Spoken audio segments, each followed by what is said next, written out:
স্নেহ ছাত্রছাত্রী, আমার চ্যানেলে ভিডিওটি দেখার জন্য স্বাগত জানাই। তোমরা যারা অষ্টম শ্রেণীতে থার্ড সামেটিভ পরীক্ষা দেবে অর্থাৎ ফাইনাল পরীক্ষা দেবে তাদের জন্য রায়মার্টিন প্রশ্ন বিচিত্রা থেকে মডেল প্রশ্নপত্র 11 এর প্রশ্ন ও উত্তর নিয়ে আজকের ভিডিওতে হাজির হয়েছি। আশা করি ভিডিওটি শুরু থেকে শেষ পর্যন্ত মনোযোগ সহকারে দেখবে, তাতে অনেক উপকৃত হবে। তো চলো এবার শুরু করা যাক। প্রথমেই রয়েছে একের দাগে বহু বিকল্পীয় প্রশ্নের ঠিক উত্তরটি বেছে নিয়ে লেখো। একের এক, নামলেন দুটি বেজায় মোটাসোটা ভদ্র মহিলা। দুটো ভদ্র মহিলা এসে নামলেন। সঠিক উত্তর হবে ক্ষয়ের দাগে ভবানীপুরে। পরবর্তী প্রশ্ন একের দুয়ের দাগে তিনি ছিলেন পার্লামেন্টারি বক্তা। কে পার্লামেন্টারি বক্তা ছিলেন? উত্তর হবে লালমোহন ঘোষ। পরবর্তী প্রশ্ন একের তিনের দাগে সুভাষচন্দ্র বসু পত্রে কোন কবির নাম উল্লিখিত হয়েছে? সঠিক উত্তর হবে বিদ্রোহী কবি কাজী নজরুল ইসলামের নাম উল্লিখিত হয়েছে। একের চারের দাগে প্রশ্ন লোকটার দু আঙুলের ফাঁক দিয়ে কি খসে পড়ল? উত্তর হবে জীবন খসে পড়ল। একের পাঁচের দাগে স্বাধীনতা কবিতাটি কে বা কারা তর্জমা করেছেন? সঠিক উত্তর হবে ঘয়ের দাগে ক এবং খ উভয়ই, অর্থাৎ এখানে শক্তি চট্টোপাধ্যায় এবং মুকুল গুহ স্বাধীনতা কবিতাটি তর্জমা করেছেন। এটা খুবই গুরুত্বপূর্ণ প্রশ্ন। পরবর্তী প্রশ্ন একের ছয়ের দাগে মাসি পিসি কবিতায় ফুল ছুঁয়ে যায় কোথায়? সঠিক উত্তর হবে চোখের পাতায় ফুল ছুঁয়ে যায়। পরবর্তী প্রশ্ন একের সাতের দাগে গায়ে হলুদ কোন সমাসের উদাহরণ? গায়ে হলুদ হচ্ছে অলোপ বহুব্রীহি সমাস বা অলুক বহুব্রীহি সমাসের উদাহরণ। পরবর্তী প্রশ্ন একের আটের দাগে নিচের কোন বাক্যটি ব্যাকরণগতভাবে ভুল? সঠিক উত্তর হবে গয়ের দাগে এখন অন্ধকার হইয়া এসেছে, অর্থাৎ সাধু চলিতের মিশ্রণগত ত্রুটি এখানে লক্ষ্য করা যাচ্ছে। একের নয়ের দাগে প্রশ্ন সন্ধির দ্বারা গঠিত সমাসবদ্ধ পদের একটি উদাহরণ হলো? গয়ের দাগে হবে গ্রামান্তর। পরবর্তী প্রশ্ন একের দশের দাগে আকবর দিন ই ইলাহি ধর্মমত প্রবর্তন করেন। এই বাক্যের ক্রিয়াপদটির কাল হলো ঐতিহাসিক বর্তমান কাল। ইতিহাসের ঘটনা অথচ বর্তমান কালে ক্রিয়ারূপ এখানে ব্যবহার করা হয়েছে, সেই জন্য ঐতিহাসিক বর্তমান হয়েছে। পরবর্তী প্রশ্ন একের 11 দাগে সুতপা মেধাবী মেয়ে কিন্তু ভীষণ অহংকারী। এখানে বাক্যটি হলো ক্ষয়ের দাগে উত্তর হবে যৌগিক বাক্যের প্রকৃষ্ট উদাহরণ। পরবর্তী প্রশ্ন দুয়ের দাগে নিচের প্রশ্নগুলির দু একটি বাক্যে উত্তর দাও। দুয়ের এক, শুনে শুনে কান পচে গেল। কি শুনে কান পচে গেল? উত্তর হবে সময়ে সবই হবে, কাল একটা নতুন দিন। এই কথাটি শুনে শুনে কান পচে গেল। এরপরে দুয়ের দাগে প্রশ্ন কেবল প্রান্তর জানে, প্রান্তর কি জানে? কবির হৃদয়ে অজানা গল্প, অজানা কোন গল্প কাহিনী অচেনা কোনো স্বপ্ন ঘর বেঁধেছে তা প্রান্তর জানে। দুয়ের তিনের দাগে প্রশ্ন কুটিরটিকে কে কিভাবে ঘিরে রয়েছে? কুটিরটিকে প্রকৃতির লতাপাতা ফুল যেন মায়ায় ঘিরে রয়েছে।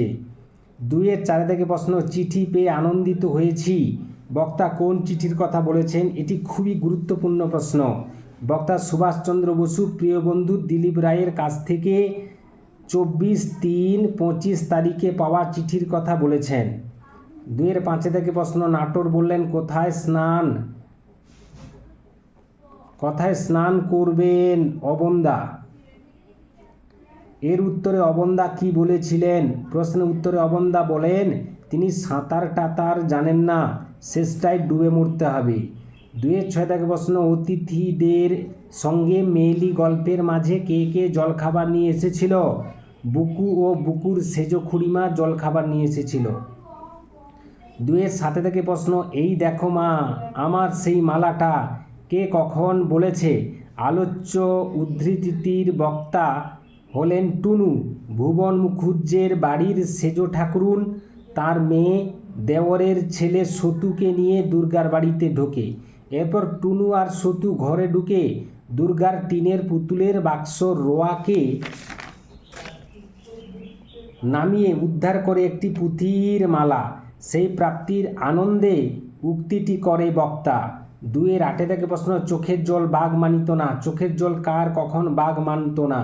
অপু তার মায়ের মুখে মহাভারতের কাহিনী শুনেই দুঃখে অপুর শিশু হৃদয় পূর্ণ হয়ে উঠত, তখনই তার চোখের জল বাধা মানত না। প্যারাল্যাঙ্গুয়েজ বা প্রায় ভাষা কাকে বলে? বাস্তব ক্ষেত্রে ভাব আদান প্রদানের সময় আমরা হাত, মাথা, কাঁধ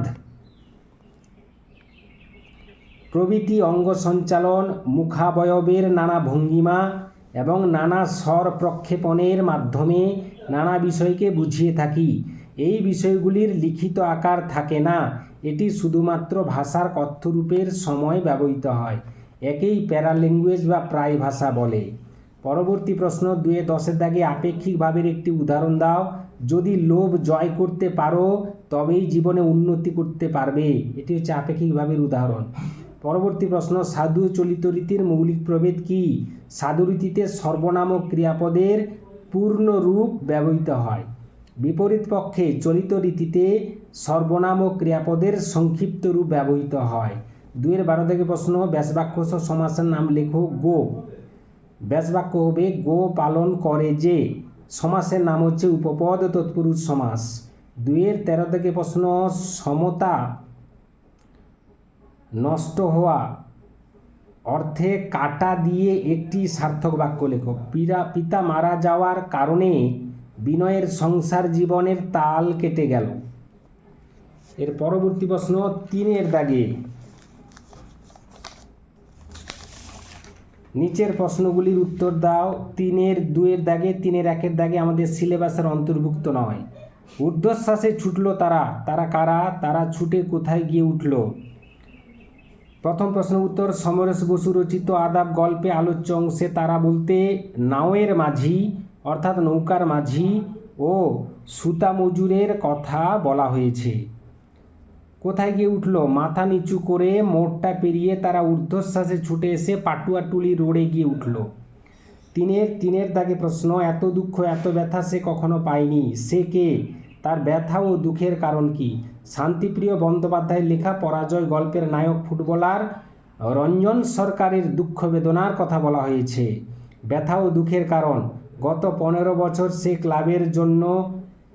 যে ক্লাবের জন্য রঞ্জন রক্ত ঝরালো সেই ক্লাবের অনুষ্ঠানেই রঞ্জনকে আমন্ত্রণ করা হয়নি বলে রঞ্জন এত দুঃখ পেয়েছিল। প্রত্যেক বছর প্রেসিডেন্ট ও সেক্রেটারি তাকে ফোন করে ক্লাবের বার পুজোয় যাবার জন্য বলতে বাড়িতেও আসেন কেউ কেউ, কিন্তু এবছর সেরকম কিছু না ঘটার ফলে রঞ্জন অপমানিত বোধ করে, একই সঙ্গে সে দুঃখও পায়। এই ছিল আজকের ভিডিও। নেক্সট ভিডিও আবার তোমাদের সঙ্গে দেখা হচ্ছে। ভিডিওটি দেখার জন্য ধন্যবাদ রইল।